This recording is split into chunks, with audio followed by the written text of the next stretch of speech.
Hello and welcome to SimCast, the Higher Education Simulation Podcast. My name's Lawrence Hill and I chair the simulation group in the School of Health Sciences at UEA Norwich. Hello everyone, my name's Tony Jeremy and I'm the Academic Lead for Simulation-Based Education at UEA Norwich. Today, we have been joined by two heavy hitters in the world of life support instructor training. A very warm welcome to Kate Denning from the Advanced Life Support Group, ALSG, and Kevin Mackie from the Resuscitation Council UK. Guys, thank you so much for joining us today. Welcome to the podcast. Thank you. Kate has been the Director of Education for ALSG since 2018. Originally trained as an early years educator, Kate has been a Generic Instructor Course educator for 20 years. She has a Master's in Adult Education and a PhD in Group Dynamics.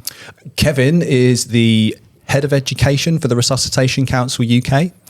He's a nurse tutor by professional background and he's been an ALS instructor since 1992 and has served as a nursing officer in the RAF for 23 years.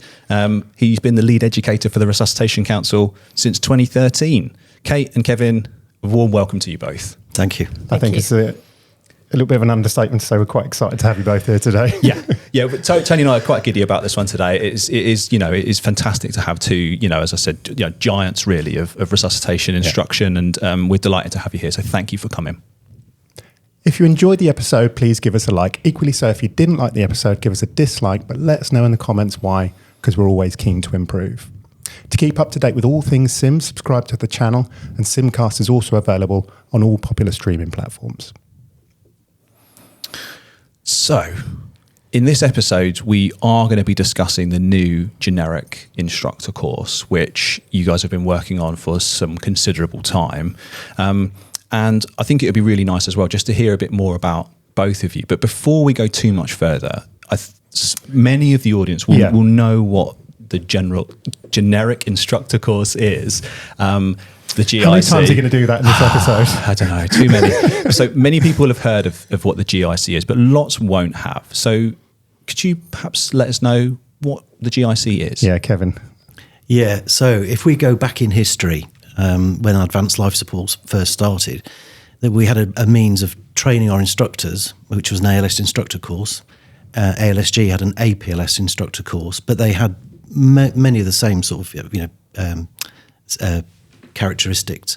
So they decided that ALSG and RCUK would collaborate and create this generic instructor course. That meant if you were recommended from any of the major life support courses, of which there are many, then you would do the generic instructor course and then you would go out and do your instructor candidacies in your specific provider course group. So that's where we come from. We train our instructors to teach generically, but also prepare them to teach on their specific provider courses. Okay. Great. So you're both from separate organisations but working together. So how have you got to this point? And I think more importantly for us, because we're always interested in this, is why do you do what you do as educators? Kate, do you want to take that one first? So the first question was, how have we got to this point? Yeah. Certainly the ALSG and the Resuscitation Council were working together before Kevin and I joined. We haven't been there right from the start. We've been the lead educators for the last few years, and I think we've worked well together. We've brought the new Generic Instructor Course, the 4th edition, into fruition through quite a lot of work together. My journey that's got me here, you already identified that I was a primary school teacher. I actually wasn't a primary school teacher for very long. I don't think I like kids enough. But I realised quite early on that it was adults that I thought I wanted to work with. Right, so I went and did a Master's in Adult Learning and moved on from there. So that's my sort of particular trajectory. Yeah, and I also noticed on the ALSG website that you've got a PhD in Group Dynamics as well. I'm sure that's coming super useful when thinking about instructors and the group dynamics around adult education. I think it means that my focus is very much on what's happening in the group. Any little change is going to have ripple effects on what's going on. So if somebody says, is it all right if I arrive late? Well, that's going to have a huge impact on everybody else that's there. So you might think it's okay you arriving late, but you're not conscious of what's going on. So all that kind of thing, I'm a bit uber alert to. But that's often lost sometimes when it comes to like strategically planning and designing something, for example, like a new edition of the Generic Instructor Course. So it's, for me, it's an essential component that needs to be considered for things to make things work. That, I think, is one of the strengths of the Generic Instructor Course, is the fact that we have very small groups of learners and they gather together with a couple of instructors. We'll probably talk more about the language that we use. And they spend a lot of time in quite a tight group together and get very close to each other because they're talking about their personal skills, because it's your personal skills that come into how well you instruct. So those tight groups are a really important part of the way that the course runs. I think we should definitely get back into that later, because we'll talk a bit about our own experiences. But before we kind of disappear down an alleyway, could you just tell us why you do what you do? Why is it? What is it about, why, Kate? I think for me, I was thinking about this on the train over. What actually is it that I get from this? And I get a real buzz. I absolutely get a buzz from when I'm watching a group of people who've suddenly got the space and the time to think about things that they don't normally have the opportunity to think about. And it's just watching people blossom and flourish is so exciting. We definitely see parallels there, don't we, in higher education as well, that blossoming or that light bulb moment you see in individuals. Those transformative events, I think for a lot of people, their instructor training course is a transformative event. It really is. And they're so lovely. Kids didn't do this. Adults will come up to you after and say, that was so helpful. Yeah. Kids never do that. Well, we'll definitely get into that later, yeah. Kevin, what about yourself? Similar, really, I guess. We talk about Gestalt, when somebody gets it, the light bulb moment. When you're working with adult learners and you see that light bulb come on, it really motivates you to do what we do. Part of my journey was predestined. I was told I was going to be a resuscitation officer. I was told I was going to be an ALS instructor. I was told, and then even Ian Bullock, my predecessor, told me I was going to be lead educator. So I was sort of pulled along. And then when I got here, I realised, actually, there's a bit of influence here, and I don't like what we do. The didactic approach to instructional techniques is not what modern education is about. So the opportunity to become more learner-centred, which is what this 4th edition is all about, was too good to miss, really. So before I retire, and Kate might retire at a similar time to me, it would be nice to leave a legacy for the future, and that's what this is. So we're going to call the episode Modernising Life Support, and that was a big ethos for you in terms of the new edition and your approach to it? Definitely, yeah. We've got a lot of instructors, they teach from a basis of fairly shallow clinical knowledge, and therefore the content is less important to them, to the way that they teach. So you've heard the concept, the sage on the stage versus the guide on the side. And a lot of our instructors feel the power of being the sage on the stage, and actually we'd like them to explore being the guide on the side. And if you want to call it coaching, then that's something we talk about in the new edition of the Blue Book. And it's a very different approach to adult learning. Right. Well, thank you for that. That's really helpful to have that kind of context there. Really interesting. Did we touch on why, though, Kevin? Why do you think it is that you do what you do? What is it that gets you up out of bed in the morning? You said you've spent thousands of hours, thousands, both of you, in preparation for this new course. Why do you do what you do? Part of it for me is to change the face of adult education in our particular sphere. When you're given a position of relative power, you can abuse that power and be whatever, or you can be an enabler for the future, and that's what really motivates me. So the thousands of hours on writing that Blue Book were a joy most of the time to complete, and then to see the Blue Book. I'd like to disagree about that. It wouldn't be us if we didn't disagree over things occasionally. But that's the strength of our relationship, is that we know we're different people, but we work together very, very well. And the final product is very much a flavour of both of us joined together. And it's great to see another edition of the Blue Book. We're both, we were advanced life support providers and then instructors.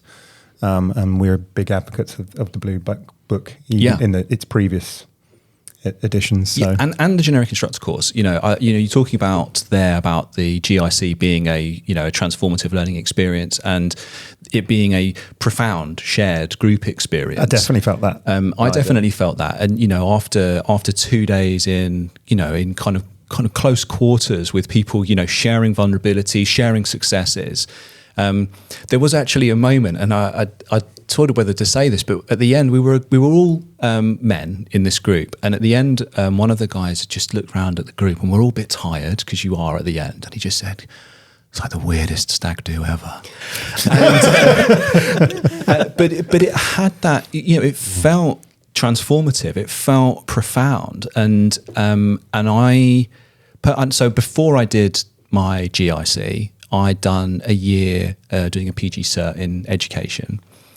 And I learned more in 2 days. It changed more of my educational practice in 2 days than over the course of the previous year. I'd agree with that. And, to this day, there are strategies and techniques that I will use that I picked up over a 2-day course, which influenced my practice. And we've also borrowed, used, took some ideas from. We do an in-house simulation instructor course, which is aimed more for higher education academics who are new to simulation. But we've definitely learned some lessons from the generic instructor course. Yeah. So you've done it now. I sometimes have people write to me and say, "I've already done a PG cert. Do I really have to do the course?" And I always write back and say, "You will get something from it. Yeah. It's very intense."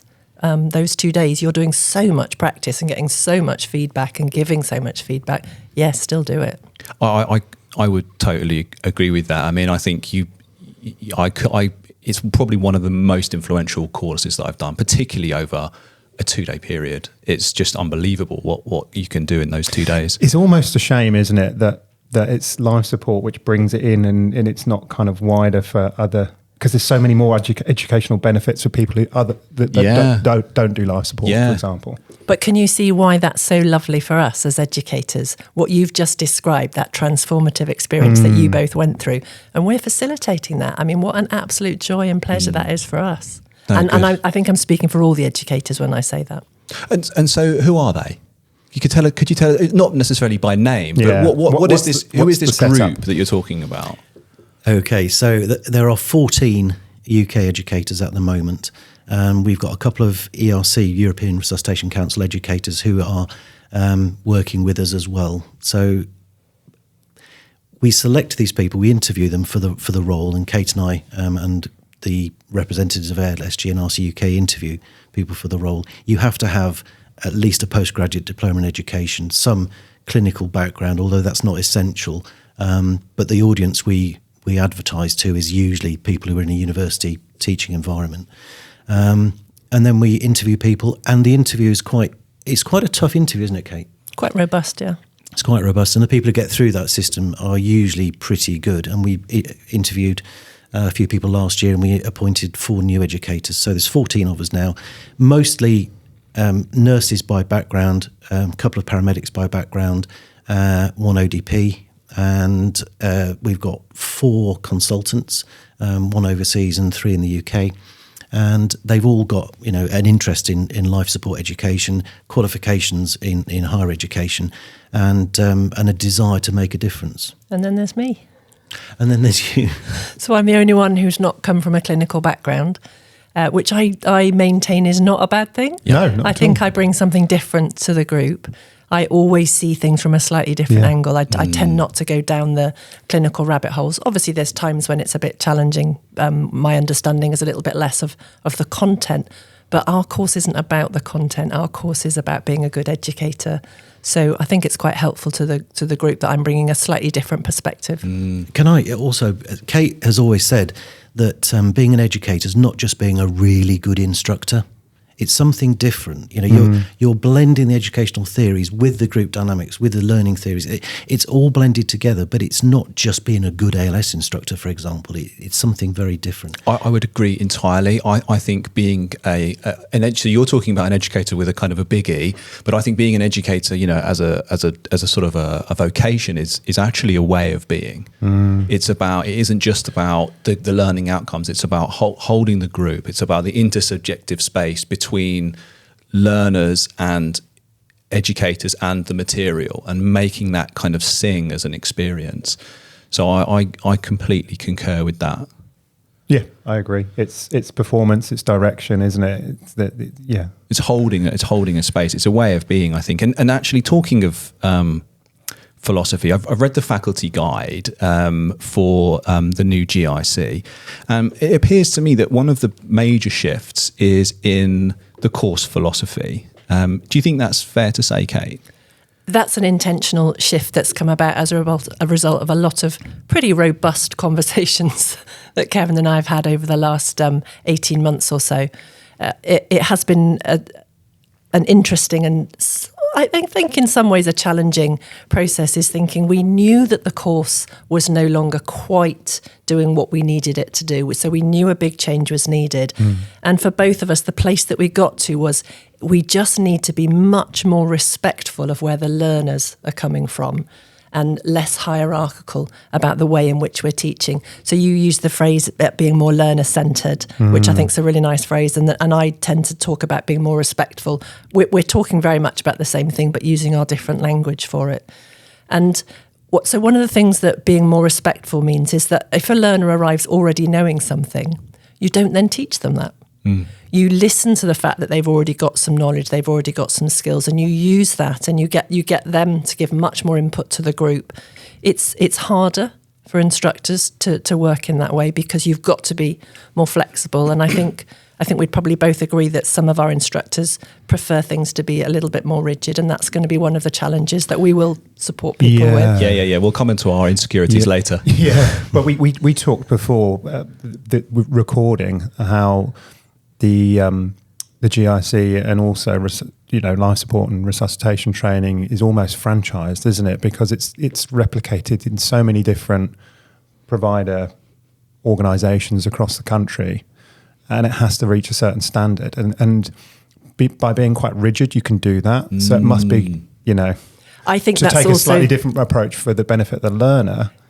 And we'll come back to maybe risk and reward as a later topic.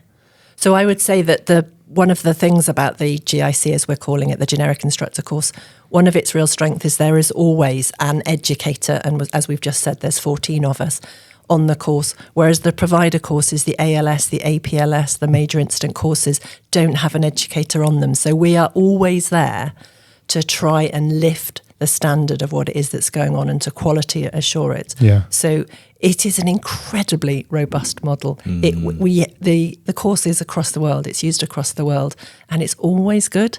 And even when you think, this is not going well, it's always still actually going well. The candidates are still having a really good experience and learning a huge amount. And there's a huge amount of work to be able to make that happen, isn't there?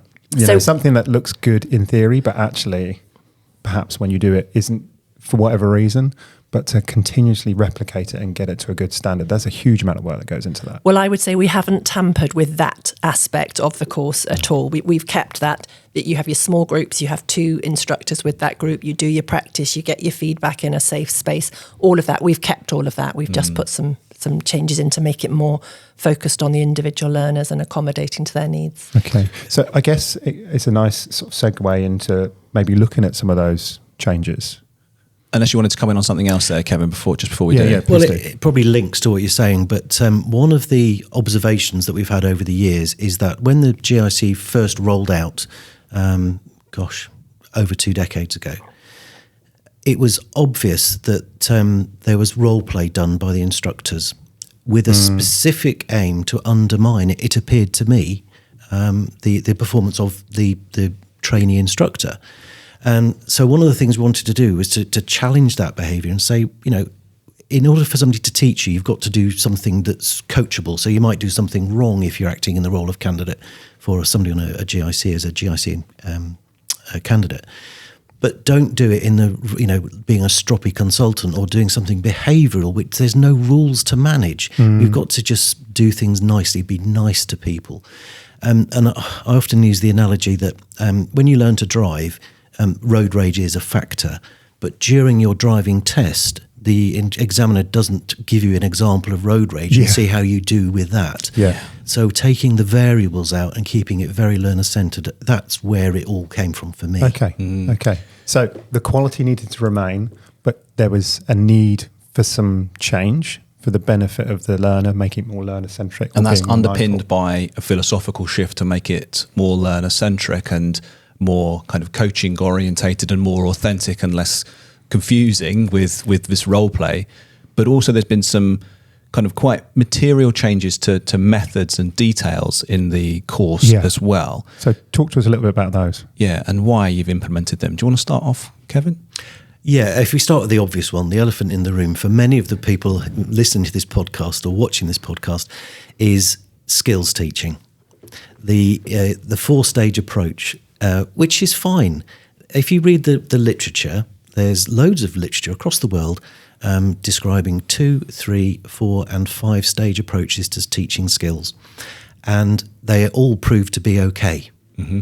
So a bit like adrenaline, there's no evidence it does harm. So we've done the 4 stages for years because there's no evidence of harm. But observationally, Kate and I bang our head against the wall sometimes thinking, why is 75% of this session about the instructor and only 25% about the candidate getting their hands on the kit? Because until they get their hands on the kit, you don't know what they can do. And I love to quote Fitz and Posner from the 1960s, who described skills teaching. And they said the first stage of skills teaching should be to get the candidate to show you what they already know. And then you know what you're working with, and then you can coach them and fill in the gaps. So it's about their learning, not your teaching. So we've got rid of the 4-stage approach. We're calling it a stepwise approach. And there are 3 steps now. The first, and we're trying to keep the language fairly simple. Teach the skill to the standard that it was required for the course, facilitate them to acquire the skill, and assess whether they've acquired it to the standard required. And the assess bit can happen during the facilitate if they're perfectly good. And at all times, we encourage the instructors to facilitate peer teaching so that they can step back. And when you do that, it is profound what the learners can learn from each other. Yeah, because often on courses there is this broad range of experiences and viewpoint diversity and experiential diversity. And actually that's one of the beauties of these courses. It brings that together. So why not harness it? Yeah, quite right. So that's the elephant in the room. Approach Maybe that's what we should have called this episode, the elephant in the room, the end of the 4-stage approach. But so tell us, Kate, maybe pick one of the other changes that you've made to the GIC and tell us about that. One of the other changes we've made is that we've slightly changed the language that we're using. So we have talked for decades, the last 2 decades, about environment, set, dialogue and closure. Those weren't our words. And I've always thought they were slightly odd words, but they are the ones that are out there.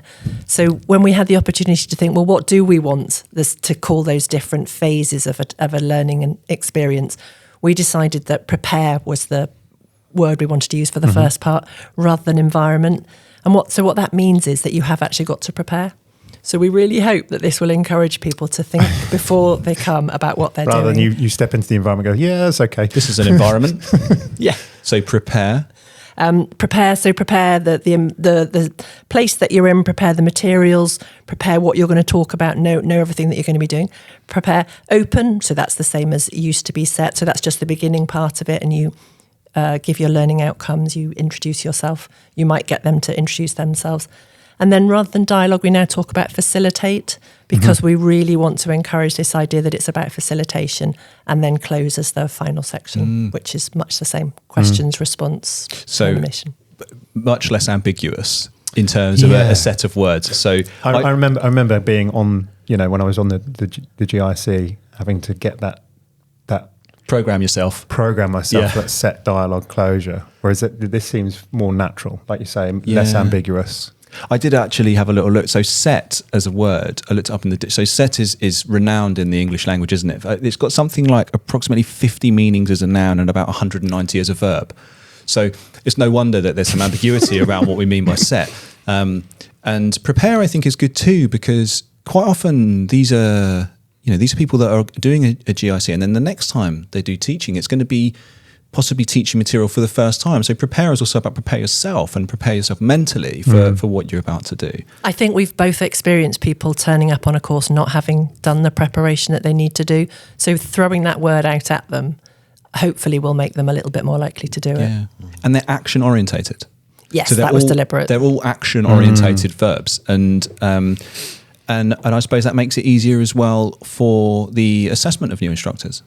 So, or the evaluation of new instructors, perhaps. It's much easier to say, that you didn't prepare rather than you didn't set. So that makes more sense intuitively, I think, in my head as well. There was also loads of confusion, and Kate and I have both heard the instructors the world over say to candidates, have 5 minutes to get your set sorted. And they mean set up. Yeah. Rather than set the scene, which is the context within which set is used in the old model. So in order to stop that happening and get people to think in the right mind frame, having those action verbs there, I think is a very clear way of communicating. I think we have yet to see, I'm going to be honest, whether it makes assessment easier, because we have literally only just launched the new course. This January. We're recording in January, aren't we? So we are going to get together as a group of educators in April, and we're going to say, how's it going? Is it working? Are we getting it right? And of course, there'll be some little changes that we need to make. We hope it will make assessment easier, but I don't think we know quite yet whether it will. No, of course, fair enough, and that's, I suppose, the beauty and the fear of doing something new and being innovative, and so. I suppose best of luck, and hope it goes really well according to. And it sounds like it should go well. Like, it makes good sense, and I'm sure it will. Yeah, I mean, the other major change, apart from language, is the length of time the candidates have to do stuff. In the old model, they would have 5 or 6 minutes to do a simulation teach, which is a micro simulation teach, and they always felt rushed. The debrief after was always too long. And the meaning of what they were doing was lost because they weren't actually rehearsing for their provider course. In the new model, they've got longer, they've got a realistic time frame to run a full simulation in the same way that they would do on a provider course. So it's rehearsal for practice rather than doing a snapshot. And then there's 5 minutes for debrief, or 10 minutes, depending on what the session is, from the faculty on the GIC. And that's going to be policed a lot more by GIC co-faculty, making sure that the time is held, they're held to account for the time, because we tend to, on a generic instructor course, hold the candidates to account for their time, but the instructors on the GIC don't have the same account, and so we want to try and build this model of us all doing the same thing and singing from the same song sheet. So that introduction of facilitation is something that we've strongly advocated several times on the podcast previously, that actually you can get quite in the moment, can't you, when you're that instructor, and actually having someone else to sit in and say, shall we move on, is actually really important. So that sounds good too. So for me, when I was looking at the guide, what struck me was that there seems to be a greater degree of latitude. There seems to be a little bit more freedom. I don't know if latitude is the right word, but some more freedom for instructors. Is that fair to say? I think what we're trying to do is to be a little bit more aware that actually learners differ more than we've assumed in the past. So we really haven't taken account of neurodivergence historically, not just on our course actually, but in lots of ways in education. And actually, if we are to take account of that, then we've really got to think very radically about how we teach.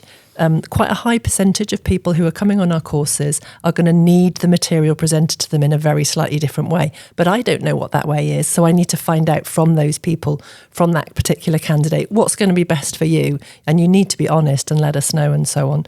So we had an experience at ALSG last year where someone broke down, had a fairly unpleasant experience. And she has shared that broadly with us and on our last conference.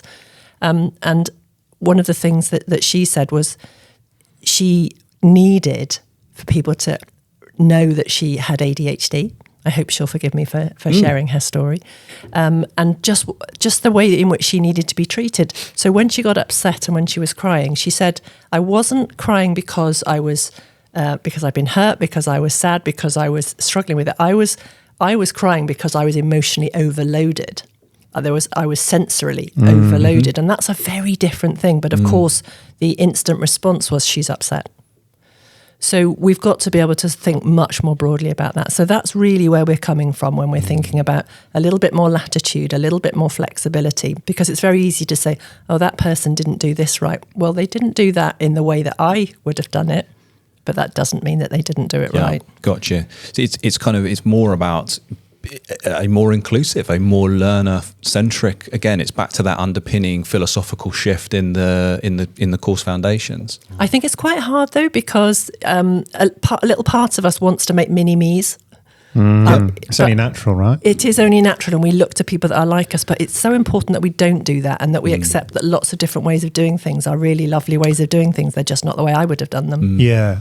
So I guess the potential issue here is with that kind of reward of that flexibility comes a sort of potential degree of risk. So was that part of your thinking as well? What planning have you done to look at that? I'll let Kevin answer that one. I did the nice one. Yeah. When you are working with a culture that is entirely based on rules, you do it that way, you can't do it that way. That's the way that we have always taught in life support courses. If you take away the rules and say, well, actually, as long as the learners are learning stuff, it doesn't really matter how you do it. You are then faced with a huge issue of what is assessment? What does it look? So what are we trying to achieve? When you've finished your GIC, you go and do your instructor candidacies. You're assessed by a mentor during that process. So if you just say, well, you can do what you like, really, as long as it works, then the rules have gone. And we talked about Benner's novice to expert model in the canteen earlier, didn't we? Yes. And whilst that's not based in a great deal of fact, it's just a PhD thesis, it's a nice model to think about. So if you take away the rules, you take away the foundation, think of Maslow's hierarchy, it's the foundations have gone. So we had to have some rules in place. And a bit like with Kate with the learning conversation, when that was brought in, a learning conversation could be anything as long as it's meaningful, but the instructors needed something concrete. They needed a structure. They needed a model. So that's the challenge, is how do we make the model flexible but also achievable and with meaningful assessment criteria? And reproducible in a franchise model internationally. Yeah. Yeah, I can imagine that's going to take a bit of a head scratcher. Yeah, tricky, but interesting. And so that's definitely. But the rewards. So that's an element of risk. Yeah. So what about the rewards? They're definitely there for the learners, aren't they? Do you want to talk about the rewards, Kate? Well, that's a bit mean, isn't it, if I always have the nice questions? You can have that one. Oh, okay. Yeah, so what do you think are the real benefits then for the way that this course has been amended? Okay, without sounding cheesy, I think people will be better at resuscitating and more people will live because we are better at teaching it. That's the ultimate aim. Okay. Training people, saving lives. If we lose sight of that, which that's the tagline for the Resuscitation Council, if we lose that, then we're stuffed. And so all of this is aimed at enhancing patient care to make thoughtful clinicians at the bedside as well as thoughtful instructors by the candidate side. That's great. Yeah, that's definitely a mic drop moment right there. I'm really glad I let you answer that one. Yeah, no, that's it, and that's a profound why behind what the purpose of this is, and that's really great to hear. So you mentioned the learning conversation. You mentioned the word debrief. One challenge. So speaking as ALS course providers, instructors on these courses, one of the challenges we've always faced has been the short time available for debriefing. And I imagine many people listening will have kind of had a similar feel. Yeah, so to put it in context, we deliver the EALS course, which is the 1 day Resus Council. Your 1 day of face-to-face. The rest is done as an online component. And that day is jam-packed, isn't it? Mm-hmm. And it's intense day. So are you, in the new GIC, are you advocating any amendments to the way that instructors think about that debrief? Should it even be a debrief? Should it be called something else? Or what do you think? That's a tricky one. The generic instructor course is just the generic instructor course. It's not what's happening on the provider courses. Yes. Changes will filter down, and changes have already bubbled up. So, for example, on the advanced paediatric life support course, we have a slightly longer time for the debrief already built into that. But that makes your days longer. And I know that in simulation suites, you have a much longer time for the debriefs that you do. What we are doing on the new version of the course is giving a little bit more input to the candidates on how to do good debriefing and how to run an effective learning conversation. And Kevin's already mentioned that the session when they're learning about simulation teaching, we've given them a half-hour slot. And in that half-hour slot, 20 minutes of that is their time to prepare and then run it and then do a little learning conversation and close it. And that leaves a juicy 10 minutes for the instructors. And at the moment, that is absolutely my favourite part of the course on the pilots that we've run, is that opportunity to say, okay, you've had a go, what have we learned? And then just segueing into what have we learned. So the thing for me with the learning conversation is you don't have time to do a debrief that goes through all of the elements and starts off with how are you feeling about it and what emotions have you gone through? Let's do a bit of venting and then moving through all of the steps that happened and making sense of them. You have to kind of get to the nub of it quite quickly with the learning conversation. So I very often start with, what do you want to talk about having just done that?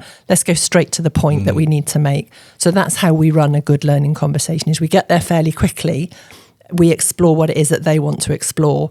And then if there's something that I, as the instructor, still want to talk about, I will then sort of say, there's something else that I'd like to share as well. But again, get the group involved in that. So it's a little bit more, let's get to the point quite quickly, but obviously with huge amount of empathy, and really needs to be in quite a safe place.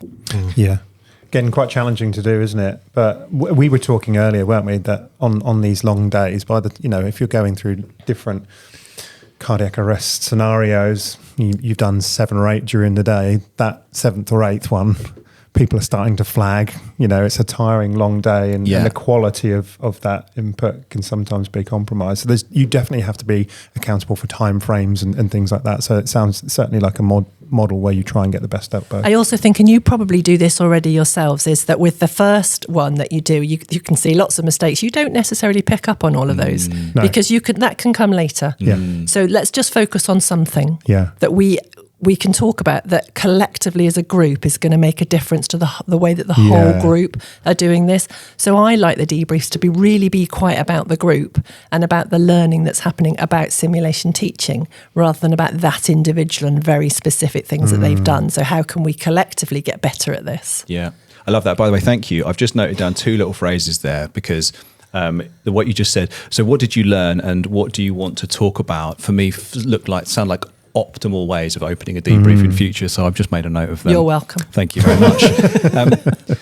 But language is really important, isn't it? Like, I love words, and I think words are something that are important when developing a community of practice. And there is a word that comes up and again in resuscitation speak, and it's the word candidate, and it's still there. So you've elected to retain the word candidate to refer to the learner in the new GIC. Just talk us through your rationale behind doing that, because I think it's an interesting word to keep in. Yeah, some of that's very deliberate. So the term instructor is an old-fashioned term, and I've said I hate instructional techniques. We hate instructional techniques. That's not fair. Sometimes instruction works. As a military man, I'm instructed how to use a weapon. I use the weapon. It has a place. How do you feel about this trigger? Yeah, exactly. This is how you use the safety switch. Yeah. But in the context of life support courses, instructor's probably the wrong term. But there is a cachet associated with being an ALS instructor, an APLS instructor, whatever. Yeah. And if you take that away and you say I'm an ALS, APLS facilitator, it might just disenfranchise some of our instructors. It's part of the heritage, isn't it? Yeah. And to look at popular culture, we've seen an example recently where Jaguar basically got rid of their heritage with a very, very bold, and it had a huge outcry. So whilst wording is important, heritage and the history is equally as important. But you wrestled with it though, or you thought about it. We did, particularly facilitator rather than instructor. We wrestled. I personally prefer facilitator. Oh yeah, we both do, but we can't talk about the generic facilitation course when it's always been the generic instructor course. It's always been the GIC. Yeah. So we just couldn't. I like your word heritage. The word candidate we wrestled with less. Again, It was just that was the word that was there. We felt like we'd made enough changes. We've made a lot of changes. Sure. I don't think it's going to feel very different to people. I hope it doesn't feel too different. Certainly, I don't want instructors to be scared by it, but we felt we'd made enough changes. Yeah, and if I can also say, you've got the educator guide there and the faculty guide for 4th edition. if you read the new Blue Book, it talks about learners much more than candidates. Right. Okay. Because that book is not just used for the Generic Instructor Course, it's used in many universities across the world as a basis for classroom teaching. So learner is a word that we have preserved for GIC, but it's not the language of education. No, that's fair enough. Okay, great. So I guess moving sort of towards thinking about what this means for real world kind of courses post, so we run these GICs, these people come out with these new ideas, new sets of skills, modernized kind of techniques. I guess, we're both, Resource Council ALS instructors, people are going to be coming in with like new, I guess there's an element of vulnerability, I suppose, if I'm honest, that I'm feeling that, Has it changed? Has it changed? Yeah. Is my instructor course now kind of as valid? Am I as good as an instructor?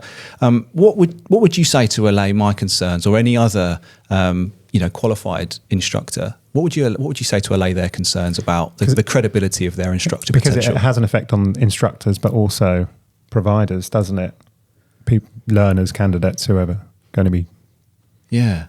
I think we have a real duty here to say that the changes are minimal.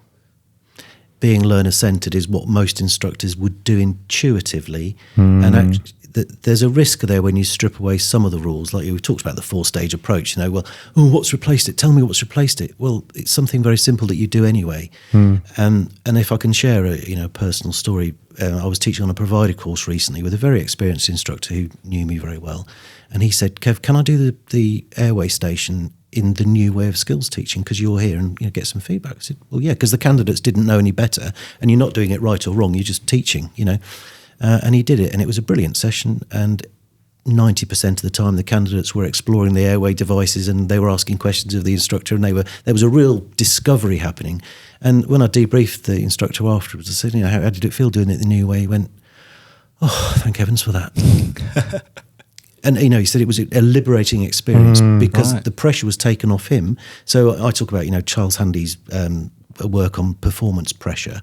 If you take the performance pressure off you as an instructor and actually focus on facilitating the learners, then it's a better experience for everybody. You're less nervous, they're more facilitated, and it's a better experience.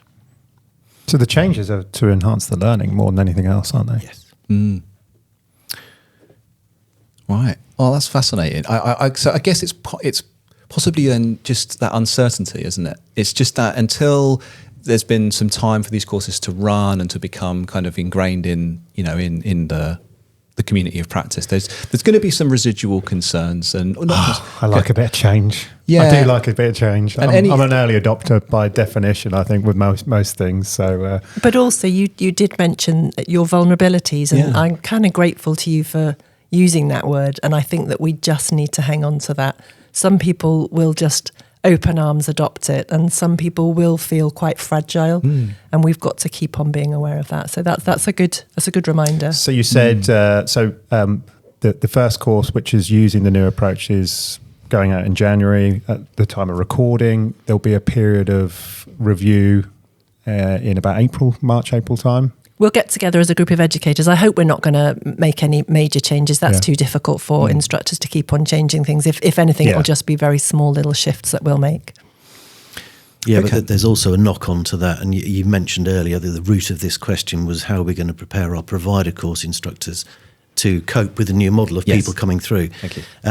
And both ALSG and RCUK are engaging in a series of webinars. So at the moment, RCUK has monthly webinars. I'm not sure what yours are, Kate. Are you doing monthly? Not monthly. They're a bit more sporadic than that, but we're going to have one for instructors on provider courses coming up very soon. Yeah, so we're going to do the same. So every month there'll be one focused on ALS instructors, NLS instructors, EPALS instructors, etc. And so that'll be a little while for people to get their handle on it. But of course, from 1st of January, people are going to be rolling out the end of a GIC. They're going to be an instructor candidate on a course where some of the faculty will not be aware of the changes because they've not engaged. And that's where one of the biggest risks, lies. But we've made sure that the candidates who leave the 4th edition GIC are told very firmly to contact the course director to make it absolutely crystal clear to them that they're a 4th edition IC, and to make sure that the course director gets the right paperwork, which the assessment for the IC process will mirror then the GIC that they've been through. That's really reassuring. And that is part of the change management cycle, in that by seeing the new assessment paperwork, you understand what we're trying to achieve with it. And because it's minimal change, hopefully there'll be a lot of light bulbs going on. But I think on a dimmer switch rather than flashing on, I think they'll just suddenly become brighter. There we are. And I think it will probably take us 5 years to get all of our faculties comfortable and feeling less vulnerable with the new approaches. Well, we'll get you back in 5 years and see if you don't want to come on back before. But thank you so much. If you had an overarching message then for life support training providers who might watch or listen to this podcast, as a kind of closing kind of segue, so we can sort of begin to wrap this up, what do you think it would be? What would be your overarching message for them listening? Do you want me to do it, Kate? Yeah, you go. Then I'll build on what you've said. Okay, I'm going to ask you a different question, Kate. Well, I have Kevin first. Then my question to you is, what would you ideally like to see from the future of this? Maybe 5 years down the line. Right. So a message to all our life support instructors out there would be, continue to be your wonderful selves. Because without your investment and time in teaching people, then our courses wouldn't run. So if you have vulnerabilities, then reach out to people, the course directors, the people who can help. Engage in the webinars, be part of the change management process. If you like to be there at the spearhead, like you do, Tony, then great. If you're more of a slow burner, then if your dimmer switch takes a couple, more clicks or less clicks, whatever, it's okay to be like that. If you are nice to learners, respectful to learners, and professional in your approach, then generally learning will happen. Great. Thank you very much for that. Kate, from the changes, where would you like to see this in the future? So what I would envisage is instructors who are teaching on our provider courses and who are really listening to the learners and building on what it is that the learners need in order to get better and become better and safer providers. So a real upshift in the amount of listening that's happening and a little bit less teaching in order that more learning can happen. There might have to be a few people sitting on hands to do that. Yeah, absolutely. But yeah, I'd... More learning. More learning. More learning. Kate, thank you so much for coming here and being on the podcast with us today. And Kevin, thank you as well. Kate and Kevin, thank you so much. It's an absolute pleasure. And thank you for listening. We hope you've enjoyed this episode of SimCast, and we look forward to seeing you again on the next one. Bye for now. Thanks, everyone. Bye-bye.